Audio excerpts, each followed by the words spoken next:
Welcome to I dream. నేను ఉదయశ్రీ. ఇవాళ మనతో పాటు స్టూడియోలో సోషల్ యాక్టివిస్ట్, అడ్వకేట్ ఉషశ్రీ గారు ఉన్నారు. ఇవాళ ఉషశ్రీ గారిని మనం అడగబోయే ప్రశ్న, ఒకప్పుడు వివాహ వ్యవస్థ బలంగా ఉండడానికి కారణం ఏంటి, ఇప్పుడు పతనం అవ్వడానికి రీజన్ ఏంటి, ఇదే మాట్లాడదాం. నమస్తే అండి, వెల్కమ్ టు అవర్ స్టూడియో. నమస్తే ఉదయశ్రీ. నీకు చాలా డౌట్లు ఉన్నట్టున్నాయి టాపిక్ లో. చాలా ఉన్నాయి. అంటే ఇండియన్ కల్చర్ అని అంటే మనది ఒక వివాహ వ్యవస్థ అనేది అంటే ప్రపంచ దేశాలలో ప్రసిద్ధి చెందిన వ్యవస్థ ఇది ఒకటి. అంటే భారతీయ కల్చర్ కానీ వివాహ వ్యవస్థకు సంబంధించి మంచి పేరుంది ప్రపంచంలోనే. కానీ మనది భారతదేశం అనేది పితృస్వామ్య వ్యవస్థ, అంటే మగవారి పెత్తనం ఉంది. మనం ఒక డికేట్స్ ఇట్లా వెనకాలకి వెళ్తే కూడా ఒకప్పుడు కూడా ఆడవాళ్ళు అంటే మగవాళ్ళు ఏం చేసినా వాళ్ళు ఇంట్లో ఉంటారు కాబట్టి ఇంటి పనులు చూసుకునే వాళ్ళు, భర్త బయటికి వెళ్ళి ఉద్యోగం చేయడం, రాజులు రాణులు ఇవన్నీ ఇట్లా వెళ్తూ ఉంటే సో భర్తల పైన డిపెండ్ అయి ఉండడం వల్ల వాళ్ళు పెత్తనం చేసినా, వాళ్ళు కొట్టినా తిట్టినా పడి ఉన్నారు. కానీ ఇప్పుడు ఇద్దరు కలిసి బయట జాబ్ చేస్తూ ఉన్నారు అండ్ ఈక్వల్ రెస్పెక్ట్ ఎక్స్పెక్ట్ చేస్తూ ఉన్నారు. సో అప్పుడు బలంగా ఉన్నది కేవలం ఆడది అణిగిమణిగి ఉండడం వల్లే ఈ వివాహ వ్యవస్థ అప్పుడు బలంగా ఉందా? ఇప్పుడు ఈక్వల్ రెస్పెక్ట్ కోరుకోవడం వల్లే ఈ వివాహ వ్యవస్థ పతనం అవుతోందా? ఇప్పుడు అంటే వివాహ వ్యవస్థను బ్రతికించాలా, లేకపోతే ఆడది సెల్ఫ్ రెస్పెక్ట్ కాపాడుకోవాలా? అంటే ఏం చెప్తారు? అంటే నా లైఫ్ నేను ఎందుకు సాక్రిఫైస్ చేయాలి, నేను ఈక్వల్ రెస్పెక్ట్ నేను కోరుకోవడంలో తప్పేముంది అని అడుగుతూ ఉన్నప్పుడు అంటే ఏది కరెక్ట్? చాలా అద్భుతమైన ప్రశ్న అండ్ చాలా మందికి అర్థం కాని కన్సర్న్ కూడా ఇది ఈ టాపిక్.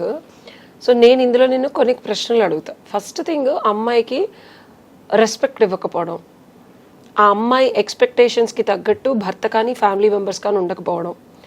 థర్డ్ థింగ్, ఆ అమ్మాయి గ్రో అవుతున్నప్పుడు ఇండిపెండెంట్గా తనకేదో ఇష్టమో కెరియర్ పరంగానో గ్రో అవుతున్నప్పుడు ఫ్యామిలీ సపోర్ట్ చేయకుండా ఆ అమ్మాయి అన్నీ చేయాలి. పైగా పాతకాలంలో అమ్మాయిలాగా వంట చేసి క్లీన్ చేసి ఫ్యామిలీకి అన్నీ చూసిన తర్వాత నువ్వు బయటకు వెళ్ళి అంటే నీ ఇండిపెండెన్స్ హరించేసి మా సొసైటీలో మా ఫ్యామిలీకి తగ్గట్టు ఉండాలి అనడం.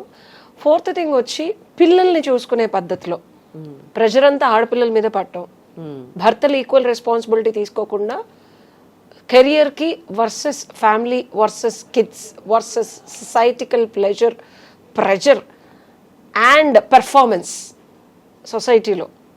అంటే సొసైటీకి ఏది కావాలో అది ఒక భార్యగా, ఒక తల్లిగా, ఒక కోడలుగా ఆ ప్లెజర్ని ఫ్యామిలీకి ఇవ్వాలి వాళ్ళ ఎక్స్పెక్టేషన్స్కి తగ్గట్టు.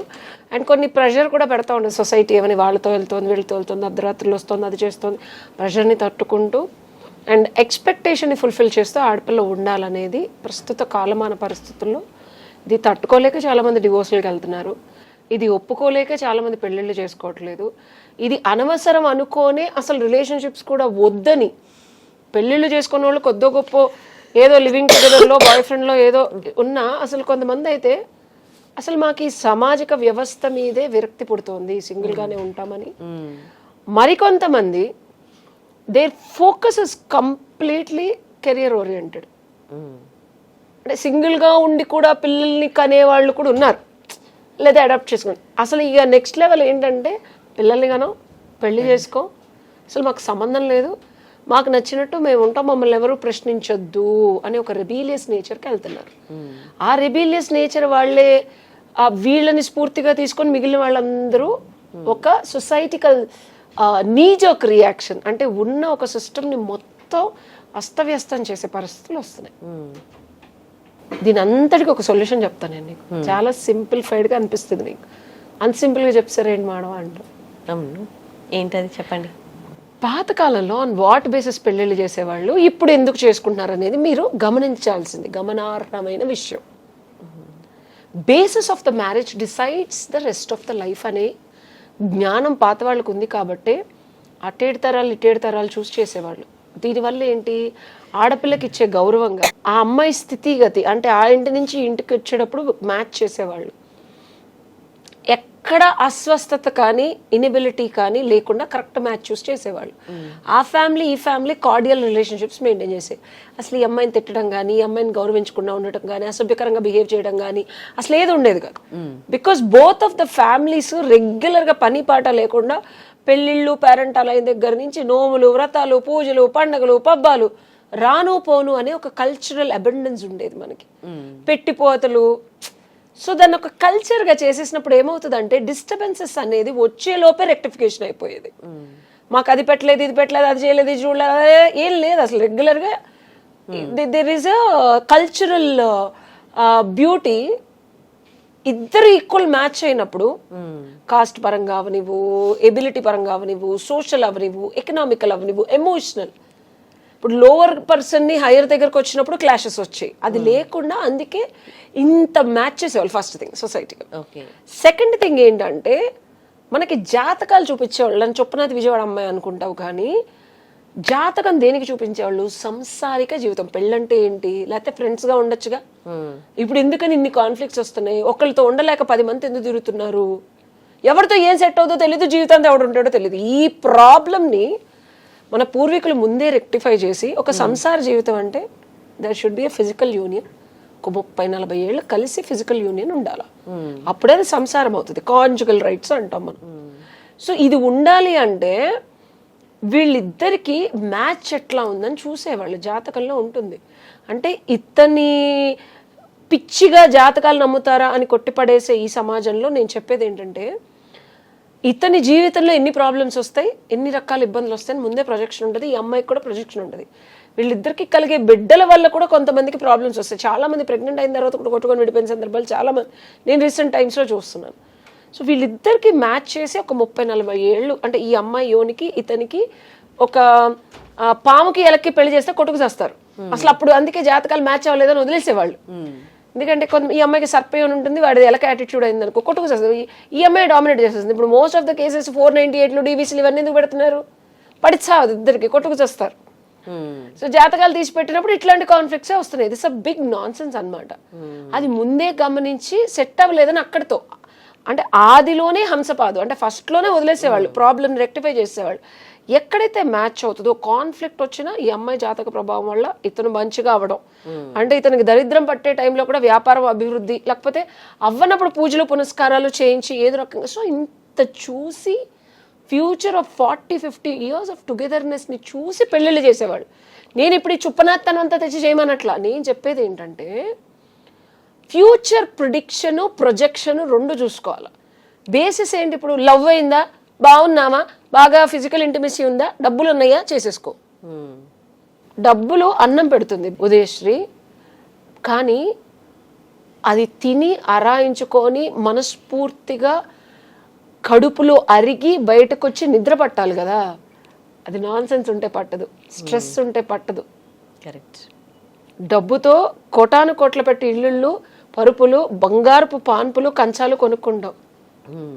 ప్రేమగా నీ భార్య నీకు వడ్డించకపోతే, లేకపోతే పనమ్మాయి ఉండిందన్నా సరే నోట్లో పెట్టి తినిపించే ఒక ఆడది లేకపోతే నువ్వు ఎంత సంపాదించినా ఏంటి? అందరు అబ్బాయిలు అనుకుంటారు డబ్బులు ఉన్నాయి, 10 మంది అమ్మాయిలు డబ్బులు పడేస్తే వస్తారు అసలు అని. ఏ డబ్బులో లేనిది ఓన్లీ అమ్మాయి మనసులోంచి వచ్చేదే ప్రేమ. అది డబ్బు పడేస్తే వచ్చిందనుకో, డబ్బు పోతే పోతుంది. నీకు రోగమో రొష్టో వచ్చి కాలు ఇరిగి కూర్చుంటే డబ్బులు ఇచ్చే అమ్మాయి నీతో ఉంటుందా? ఇంకోటి ఎత్తుక్కుంటుంది. నీకన్నా బెటర్గా డబ్బులు ఇచ్చేవాడు దొరకడా అమ్మాయికి? సో ఇక్కడ డెఫినేషన్ ఆఫ్ రిలేషన్షిప్ డబ్బు అందం మీద తిరుగుతుంది ఉదయశ్రీ. ఈ 2 కొల్లబద్ద అయినప్పుడు సక్సెస్ ఆఫ్ మ్యారేజ్ కానీ సక్సెస్ ఆఫ్ రిలేషన్షిప్ కానీ ఉండదు, రాదు.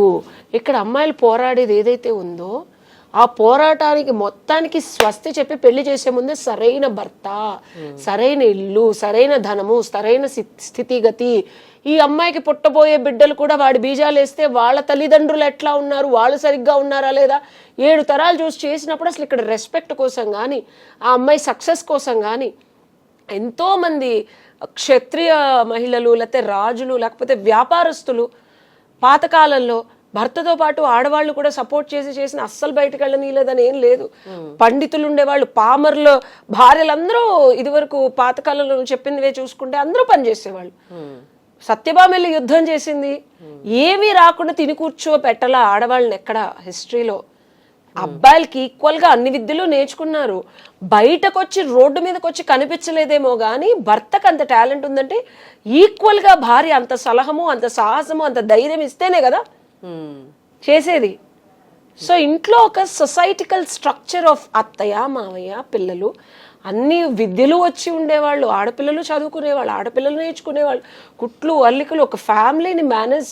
ఇదివరకు హోమ్ సైన్స్ బిఎస్సీ అని ఉండేది తెలుసా, తీసేశారు ఇప్పుడు. మా పిన్ని హోమ్ సైన్స్ హోమ్ని ఎలా మేనేజ్ చేయాలనేది ఒక డిగ్రీ ఉండేది తెలుసా? తెలీదు. అయ్యా గూగుల్ సెర్చ్ చేయి. How to manage home is a degree, it needs to be learned. ఇప్పుడు అమ్మాయిలకి ఏమొచ్చు? మా హక్కులు, మా ఆనందము, మా సుఖము, మా సంతోషము, నువ్వు అసలు ఇల్లుని బ్యాలెన్స్ చేసే ఎబిలిటీ ఆడదానికి ఉందా అనే ప్రశ్నించుకోకుండా హక్కుల గురించి మాట్లాడుతున్నారు. Then there is a question that you're asking as your right. What is the responsibility you're showing? And there is a హక్కు. We will ask. అబ్బాయిలకి తిరిగి ఏమంటున్నారు, నీ హక్కు మేము చేస్తాం, బట్ నీ రెస్పాన్సిబిలిటీ ఆడదానికి ఆడపిల్లకి ఏం చేస్తున్నాం అంటే మేము చేయం, మేము వంట చేయం, మేము పిల్లల్ని కాను.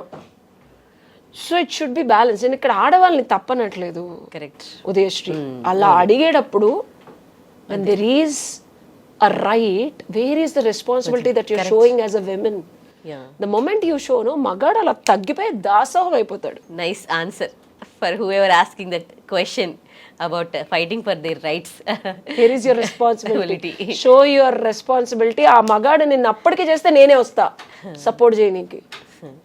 But make sure you are a girl enough to produce that kind of responsibility. If you don't have, and automatically when there is a natural abundance of responsibility and a pure love, anybody will tala ogguతారు ఎవరైనా, ఫ్యామిలీతో సహా. Nice, thank you so much. Thank you. And for more videos, Please subscribe to iDream. Please subscribe to iDream. Please subscribe iDream. And please subscribe to iDream. For more videos, subscribe to iDream. Please like, share and subscribe to the channel. Congratulations, iDream. Subscribe to iDream. Subscribe to iDream. so subscribe to iDream Media. iDream ki iDream team andarki huge congratulations. Please subscribe iDream Media. Please subscribe to iDream. Subscribe iDream. Please subscribe to iDream. iDream అంటే నా కళల ఛానల్ను subscribe చేసుకున్న నోరు తిరుగుతలేదు, మీరైతే గంట గుర్తు కొట్టండి. For more such videos, please subscribe to iDream. Subscribe to iDream. Please subscribe to iDream. Please subscribe iDream Media. Please do subscribe to iDream. Please subscribe to iDream Media. For best entertainment and information, please subscribe iDream. And don't forget to subscribe to iDream.